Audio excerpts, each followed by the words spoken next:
Hi, I'm Crystal Cobbs. Hi, I'm Victor Cobbs. And today is our 10-year anniversary.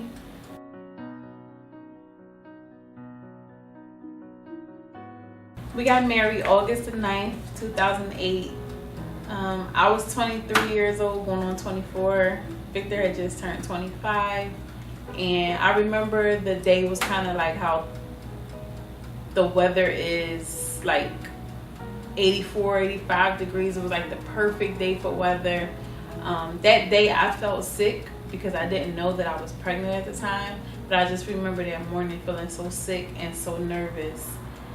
I didn't know what to expect, like how the day was going to go. I just knew that this day seemed perfect by the weather, so it had to turn out perfect despite the way I felt.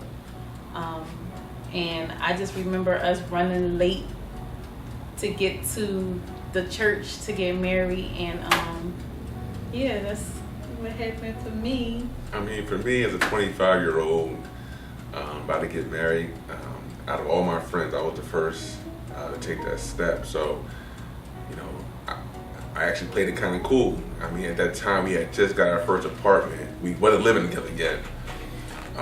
So I was in the apartment. She was at her mom's crib, and I woke up, did my daily thing as far as my daily routine. Felt great.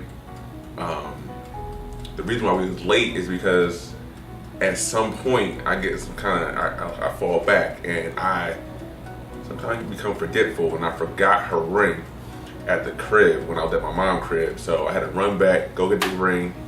She was running late anyway, so I was all good. But I was running late now because I had to go back and get the ring. And then, but for me, it was kind of a laid back day for me. I was, I already had made my mind up, so it was all good. I knew Victor was the one when I saw how he cared for my oldest son, who was not biologically his. He never treated him any different from the day that we started dating. Matter of fact, he's known him since birth, since me and Victor were friends previously before dating. So he already was around, but the love that he showed to my son as if he was his, he's never, even still to this day, used the word stepson. It's always my son. I have, a son who's now 16. He's always used the verbiage son. Straight from the gate, from when we were dating, he just treated him as if he was his own. So how do I know that Crystal was the one that I wanted to marry? Because for years, me and her know one another from high school up until the time we got obviously married in history. But I knew she was the one when I sat back and realized how she treat other individuals, how she treat people. And I seen the enormous potential and growth that was on her life. One thing about it is that Crystal was someone who was kind of reserved at the time. But as her king, I know that I have to mold my woman into the woman I want her to be, and she was very moldable. Not to say she was gullible and easy, and that's not the case, but she was someone who was willing to grow and listen and build from there. So that's how I kind of knew she was the one.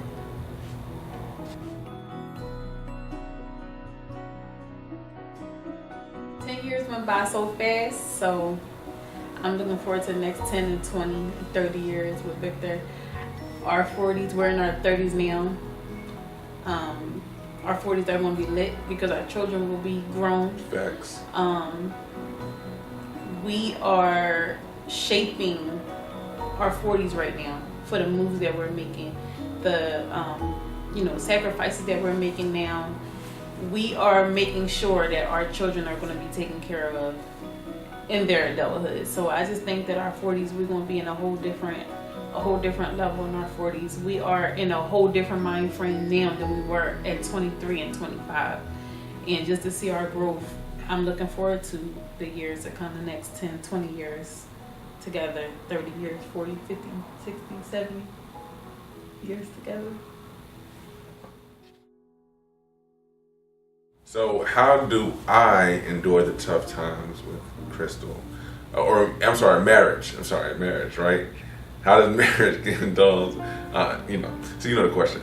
So for me, I'm just going to piggyback a little bit off what Crystal said. Not going to sleep angry at one another. That definitely helps in those rough, tough times when you can just say, listen, I'm not falling asleep until we figure this out. And after that, what we gonna do about it? Most of the time, I was always end with sex. It always works. But when it comes down to the tough times, you really gotta have one, like I said from the beginning, you gotta have love for the Most High.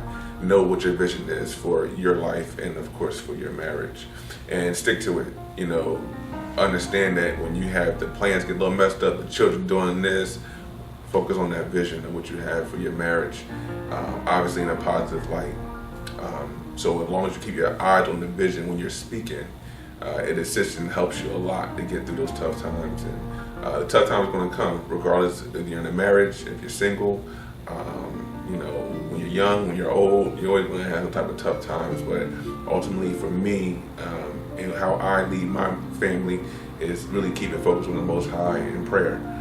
You can pray all you want if you're not really applying, and it really doesn't mean anything. That's a whole other topic for a whole other situation, another time.